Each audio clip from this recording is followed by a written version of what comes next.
بسم الله الرحمن الرحيم تبارك الذي بيده الملك وهو على كل شيء قدير الذي خلق الموت والحياة ليبلوكم أيكم أحسن عملا وهو العزيز الغفور الذي خلق 7 سماوات طباقا ما ترى في خلق الرحمن من تفاوت فارجع البصر هل ترى من فتور ثم ارجع البصر مرتين ينقلب إليك البصر خاسئا وهو حسير ولقد زينا السماء الدنيا بمصابيح وجعلناها رجوما للشياطين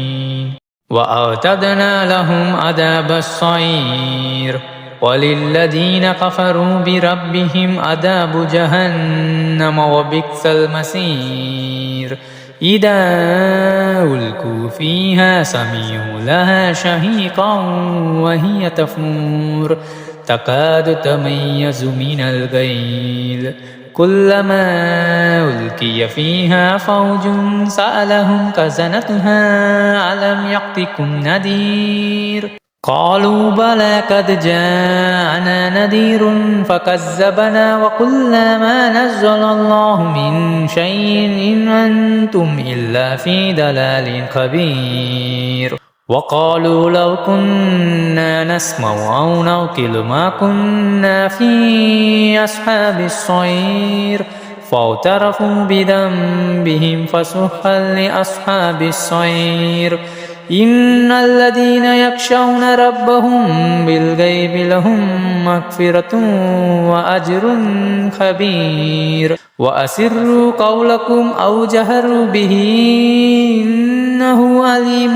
بذات الصدور ألا يعلم من خلق وهو اللطيف الخبير هو الذي جعل لكم الأرض ذلولا فامشوا في مناكبها وكلوا من رزقه وإليه النشور أأمنتم من في السماء أن يكسف بكم الأرض فإذا هي تمور أم أمنتم من في السماء أن يرسل عليكم حاسبا فستعلمون كيف نذير ولقد كذب الذين من قبلهم فكيف كان نكير أولم يروا إلى الطير فوقهم صافات